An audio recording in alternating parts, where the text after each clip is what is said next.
Assalamualaikum warahmatullahi wabarakatuh. Alhamdulillah wassalatu wassalamu ala rasulillah wala haula wala quwata illa billah amma ba'du. Yang sama-sama kita hormati guru kita Al-Mukarram Bapak Ustadz Haji M. Harir Rasyadi MA, para bapak-bapak jamaah majelis taklim Hafiz Alamin Center yang insya Allah semuanya dimuliakan oleh Allah Subhanahu wa Ta'ala. Alhamdulillah wa syukrulillah, niat dan rencana kita Allah berikan kelancaran dan kemudahan, sehingga pada hari ini sesuai dengan apa yang kita rencanakan. Alhamdulillah, bapak-bapak dan ibu-ibu sekalian bisa hadir duduk sholat di masjid yang sangat mulia. Oleh karena itu, sebelum saya panjang lebar yang akan saya sampaikan, terlebih dahulu mari sama-sama bapak-bapak diniatkan untuk beriktikaf selama di dalam masjid ini. Mau berapa saat saja duduknya kita tercatat mendapatkan pahala iktikaf. Ya, karena itu ikutin ya. Bismillahirrahmanirrahim. Nawaitu an a'takifa fi hadal masjid ma dumtu fihi lillahi ta'ala. Aku niat beriktikaf selama berada di dalam masjid ini karena Allah Ta'ala. Para bapak hadirin sekalian, sebetulnya niat iktikaf itu sejak bapak-bapak mengincakkan kakinya di dalam masjid ini. Jadi berapa lama kita di sini, maka dihitung mendapatkan pahala iktikaf. Dan setiap masuk masjid mana aja. Ya, makanya ada kata madumtu fihi, selama saya berada di dalamnya. Ya. Jadi tergantung bapak-bapak, mau 30 menit, mau 1 jam, ya, mau 5 menit, nah, itu semuanya tercatat mendapatkan apa? Pahala iktikaf. Pokoknya setiap masjid mana aja, ketika kita masuk masjid, maka niatkan untuk selalu beriktikaf. Para bapak hadirin sekalian, kemudian yang kedua, bahwa insya Allah ya, kita di Masjid Al-Jabar ini sampai sholat maghrib. Nanti sholatnya di jama takdim, kalau tadi di jama takhir. Ya, jama takdim artinya isyanya ditarik ke masjid. Maghribnya, isyanya ditarik ke maghrib, maksudnya. Masjid sama maghrib mana itu ya? Iya. Berarti masih ingat pare ini, ingat pare ini ya. Masjid sama masjid sama maghrib sama kan? Iya. Bener ya. Saya nggak ngopi sini. Iya, nggak kebagian oblok ini. Jadi nanti insya Allah sholat isya ditarik ke maghrib ya, bukan ke masjid ya. Sholatnya di masjid, bener ya kan? Nanti insya Allah kita sholatnya bareng lagi kayak tadi, ngerembuk gitu ya di satu titik, satu kelompok. Nanti habis selesai imam salam, kita langsung niat untuk sholat isya. Ya, nanti di sholat maghribnya dimasukin kata jam'an. Jadi usolli fardal maghribi salasati raka'atin jam'an makmuman lillahi ta'ala. Gitu ya. Karena dia akan mau kita tarik ke dalam apa? Isya. Gitu ya. Isyanya nanti ditarik ke dalam apa? Maghrib. Kayak tadi tuh. Ya. Ke Johor ke Asar. Gitu ya. Nah, kalau jamak takhir itu boleh asar dulu tadi ya. Boleh juga Johor dulu. Kalau jamak takhir. Jadi mau Johor dulu kita boleh, nggak apa-apa. Atau mau asar dulu tadi boleh. Kenapa? Karena kalau jamak takhir itu kalau asar dulu menghormati yang punya waktu. Tuan rumahnya dia asar. Nah, menghormati datangnya waktu asar, maka kita sholat asar terlebih dahulu. Nah, kemudian kenapa kita harus johor dulu?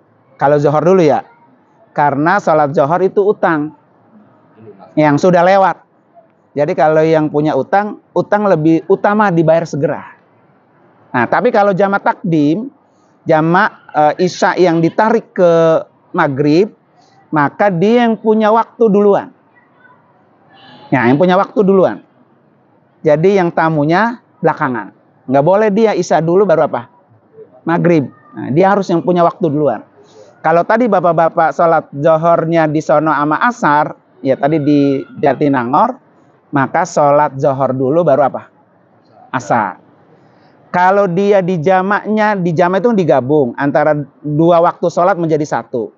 Ya kan, johor sama asar jadi satu. Maka boleh dia 4-4, boleh 2-2. Ya, 4-4, 2-2. Nah, boleh dua-duanya itu. Makanya tadi Guru Haril 4-4. Karena dia ketemu sholat asarnya berapa? 4. Nah, jadi sholat johor kita apa? 4. Namanya jamak doang. Tapi kalau dia 2-2, maka dia menjadi jamak qashar. Ya, digabung tapi dikurangi juga jumlah rakaatnya. Makanya qashar. Makanya nanti kalau niatnya mau dikurangi, usolli fardhu zuhri usolli fardhu zuhri rakaataini qashran wa jam'an gitu. Atau jam'an wa qashran, digabung dan di apa? Kurangi. Nah, boleh itu ya. Para bapak hadirin sekalian, kemudian yang ketiga, ya, bapak punya waktu cukup banyak. Dari jam berapa nih? Sekarang jam... Oh ya. Jadi nanti maghrib sama isya. Jadi maghrib dulu 3 rakaat. Usolli fardhol maghribi salah sarakatin jam'an gitu. Atau kalau majmu'an ilal isya boleh, tapi terlalu panjang. Nanti bapak-bapak aja ribet ya.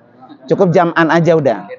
Sholli fardhol maghribi salah satu rakaatin jam'an ma'muman lillahi ta'ala. Begitu ya. Jadi dia udah ketahuan kalau kita akan mau menggabung apa? Sholat isya.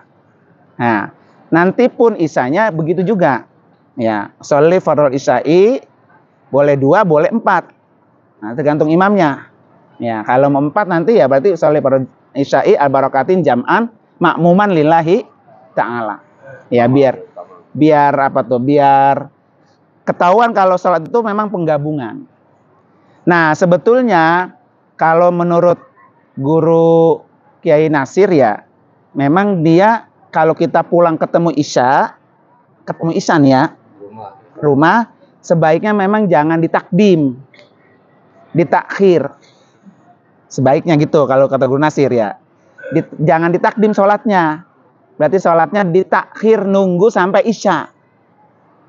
Karena nanti kalau kita pulang ternyata jam 11 kan masih ada waktu isya kan? Maka kita masih harus mau sholat isya lagi. Gitu. Tapi memang ada juga ulama mengatakan boleh. Karena itulah fungsinya orang kok sholat qashar jamaah. Makanya kalau keluar dari sini sebelum maghrib, nggak apa-apa ntar di rest area waktunya isya sholat jamaah takhir di isya. Dia nanti di rumah nggak pulang apa? Nggak sholat lagi. Tapi memang boleh juga. Ulama mengatakan di jamak takdim walaupun memang nanti kita ketemu apa? Isya. Yang penting sholat isyanya jangan di apa? Di rumah. Gitu ya. Jadi jangan jamaknya ntar di rumah, ataupun jamaknya di rumah aja tuh. Nah, jamaknya masih di dalam perjalanan. Di Papua boleh tuh. Ya, gitu ya. Orang Medan nggak boleh. Jadi begitu dong ya? Lengkap. Oke, lengkap ya. Iya, jadi ntar sholat maghribnya isya, sholat isyanya berapa? 4. Ya, tapi di jamak. Biar nanti bapak-bapak pulang ketika nyampe rumah sudah tidak apa? Sholat isya kembali ya. Sudah selesai urusan kita dengan Allah Subhanahu wa Ta'ala. Nah, kemudian yang ketiga para bapak hadirin sekalian, bahwa bapak-bapak di sini punya waktu cukup banyak ya.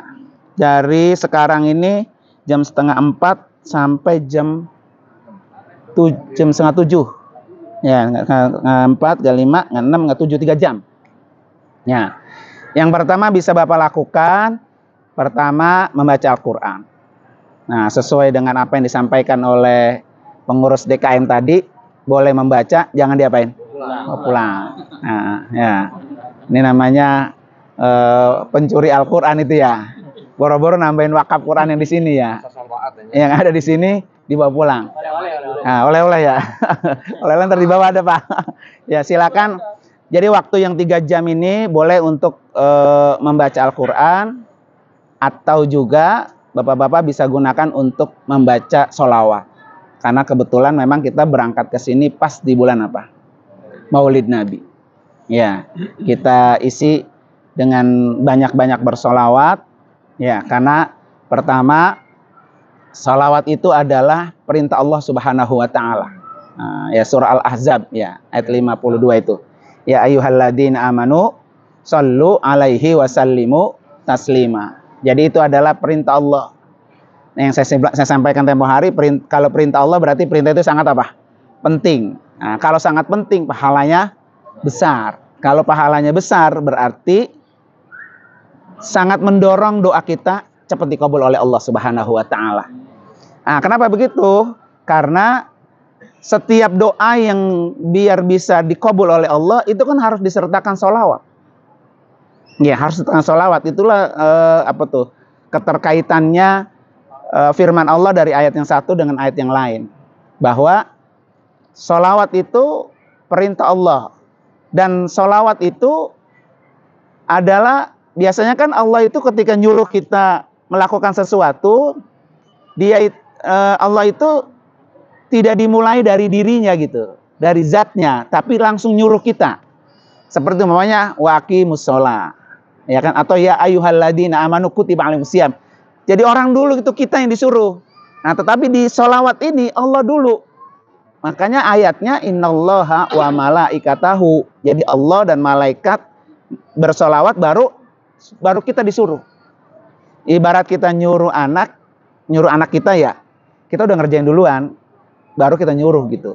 Nah, beda dengan perintah-perintah yang lain. Artinya bahwa perintah sholawat itu memang luar biasa pentingnya, sehingga Allah dan malaikatnya lebih dulu melakukan itu. Ya, melakukan sholawat. Makanya sholawat Allah itu dimaknai oleh para mufassir. Yang pertama, sholawat Allah itu adalah rahmat buat kita. Ya, sholawatnya malaikat itu adalah istighfar buat kita. Dan sholawatnya kita, manusia ya, adalah doa. Gitu. Itu yang pertama. Yang kedua, ketika bapak-bapak bersolawat, itu jangan hanya solawat saja, tapi sampaikan juga kata salam. Makanya di situ ya ayyuhalladzina amanu shollu alaihi wasallimu gitu.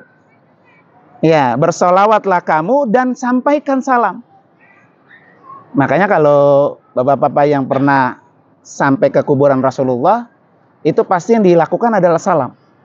Assalamualaikum ya Rasulullah gitu ya. Assalamualaikum ya Habiballah. Nah, biasanya kita itu cuma solawat, tidak disertakan apa? Salam. Padahal perintahnya adalah bersolawat dan salam. Makanya Allahumma sholli wa sallim ala Sayyidina Muhammad, begitu. Ya, bukan Allahumma sholli ala Sayyidina wa ala Sayyidina, bukan. Tapi Allahumma sholli wa sallim ala Sayyidina Muhammad wa ala ali Sayyidina Muhammad. Nah, ini bisa buat tambahan bapak-bapak ketika berada di tempat yang sangat mulia ini. Atau mungkin yang masih punya PR hataman Quran ya, boleh dihatamin. Atau yang kagak bisa baca Quran ya, boleh baca sholawat. Boleh juga baca apa? Ulhu. Ya, insya Allah nanti pas maghrib kita ketemu di sini lagi. Ya, sekarang silakan untuk bisa punya agenda masing-masing. Apa mau ke depan dulu, atau mau jalan-jalan dulu, atau mau ngebakso dulu, mau buka timbal lagi, Pak Subur mau buka timbal lagi. Ya, buka timbal lagi. Ah, silakan. Ya, karena kita punya waktu di sini cukup banyak. Ya, oleh karena itu mari sama-sama kita baca suratul Fatihah. Guru nanya, maaf ya. Kira-kira nanti seandainya azan maghrib, kemudian kita sholat sama-sama mengikuti imam depan bagaimana? Setelah isya baru kita. Iya, nggak apa-apa. Yang penting bapak isinya dikerjain. Iya, nggak apa-apa. Bapaknya pokoknya sholatnya di sono. Habis sholat maghrib selesai, sholat isya. Iya, nggak apa-apa. Iya. Kita di sini memfasilitasi buat jamaah yang mungkin ya kurang tapi mengerti, kurang tapi bisa. Kalau ngikut imam kan, kalau kata Pak Nur Ali, kalau nggak bisa, gua ngikut sholat ngikut imam gitu. Dulu pakai, ya dulu Pak Nur Ali begitu ya. Iya, dulu Pak Nur Ali begitu. Nggak usah panjang-panjang jelasinnya. Beliau kalau ngejelasin, pokoknya kalau bapak nggak ngerti, gua sholat ngikut imam. Nah, lillahi ta'ala begitu udah. Ya, biar res sudah. Tanggung jawabnya mana nih? Tanggung jawabnya di imam full. Ya. Iya kan gitu. Makanya kata Mol mau ngikut imam aja udah udah. Ya. Ya begitu Pak ya. Iya nggak apa-apa.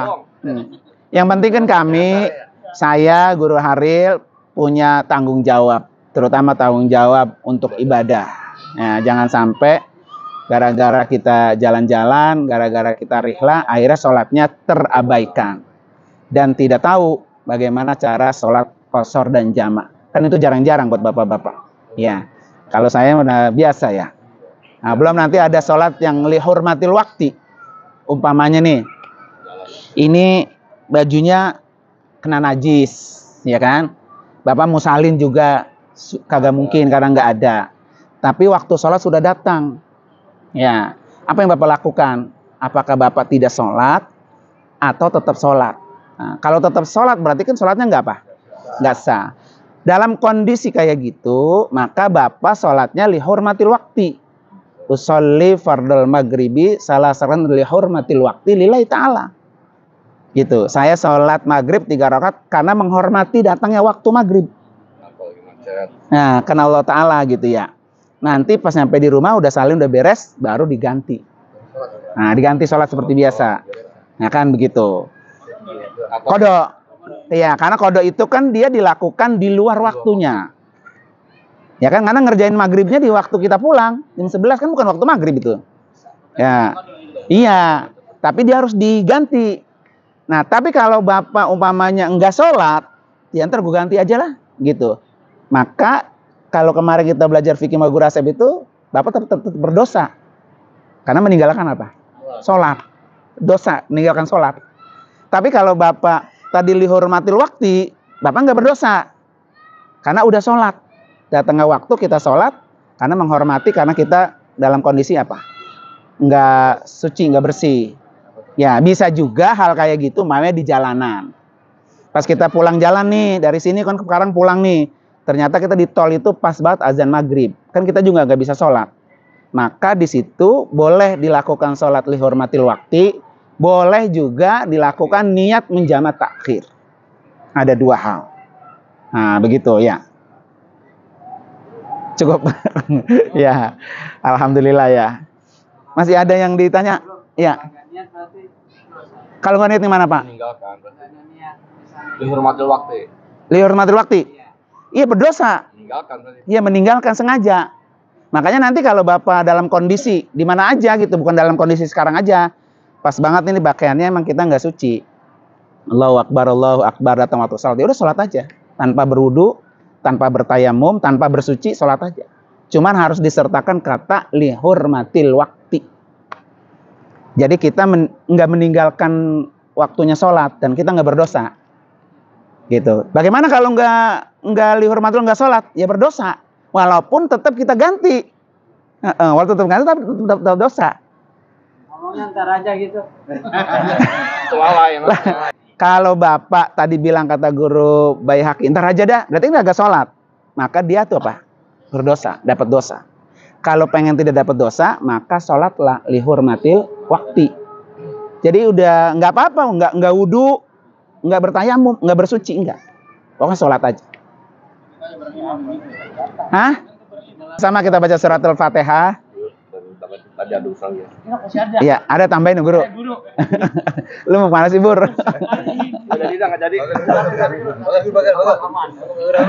Assalamualaikum warahmatullahi wabarakatuh. Waalaikumsalam warahmatullahi wabarakatuh. Itu semua.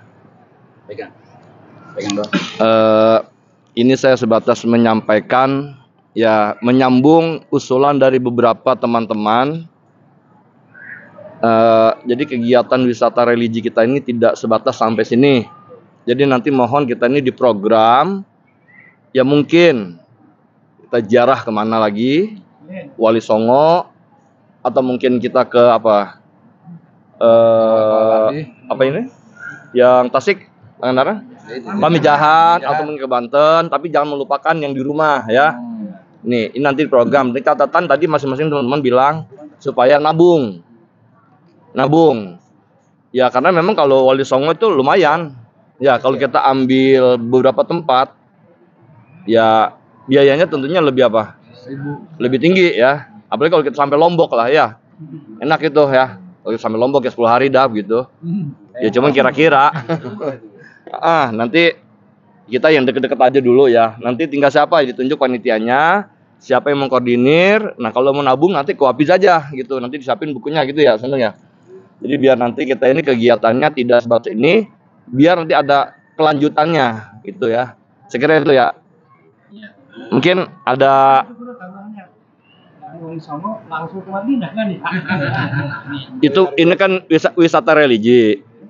Paspor tuh Bur. Kalau itu kita bikin paspor dulu ke sana ya. Mudah-mudahan sih utamanya kita bisa ke Haramain ya. Ke Haramain ya utamanya. Sekira itu ya. Assalamualaikum. Bawa. Boleh. Kalau ke Haramain ya ke Mekah atau Madinah itu bawa kentang apa namanya? Mustafa. Kentang Mustafa, garam goreng bisa dibawa. Ya bisa dibawa. Begitu dibuka di hotel ya bintang 5 kayak Lukman kemarin gitu kan, makan garam goreng. Sekira itu ya. Udah ya. Makasih. Assalamualaikum warahmatullahi wabarakatuh. Tadi udah.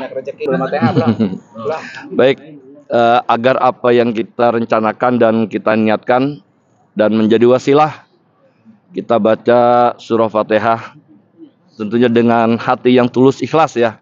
Dari hati kita yang paling dalam. Pertama kita mohon agar kita diberikan kekuatan, kesehatan dalam usia yang panjang dan penuh keberkahan. Rizkinya yang murah, berkah. Keluarganya yang makmur, berkah. Wafiz ya yang kita naungi juga menjadi tempat yang berkah. Al-Hajihiniyah Al-Fatihah. A'udzubillahi minasyaitonirrajim. Bismillahirrahmanirrahim. Alhamdulillahirabbil alamin arrahmanirrahim maliki yaumiddin. Iyyaka na'budu wa iyyaka nasta'in ihdinas siratal mustaqim. Shiratal ladzina an'amta 'alaihim ghairil maghdubi 'alaihim waladdallin. Ilahiyal karim atal karim. Allahumma shalli ala sayyidina Muhammadin fil awwalin wal akhirin. Wa sallim radhiyallahu tabaraka wa ta'ala an sadatina sabi sayyidina rasulillahi ajmain. Bismillahirrahmanirrahim. Alhamdulillahirabbil alamin. Hamdan yuwafi ni'amahu yudafi niqamahu yukafi mazidah. Ya Rabbana wa ilahana lakal hamdu wa lakal mulku wa lakas syukru wa lakar ridha kama yanbaghi li jalali wajhikal karim wa azim sultanik. Allahumma shalli wa sallim ala sayyidina Muhammad wa ala ali sayyidina Muhammad. Allahumma tawil umurana ya Allah fi ta'atillahi wa ta'atir rasul. Allahumma tawil umurana ya Allah fi ta'atillah wa ta'atir rasul. Allahumma tawil umurana ya Allah fi ta'atillah wa ta'atir rasul. Allahumma rabbana jalamna anfusana wa lam taghfir lana wa tarhamna lanakunanna minal khasirin. Rabbana hab lana min azwajina wa dzurriyyatina qurrata a'yun waj'alna lil muttaqina imama.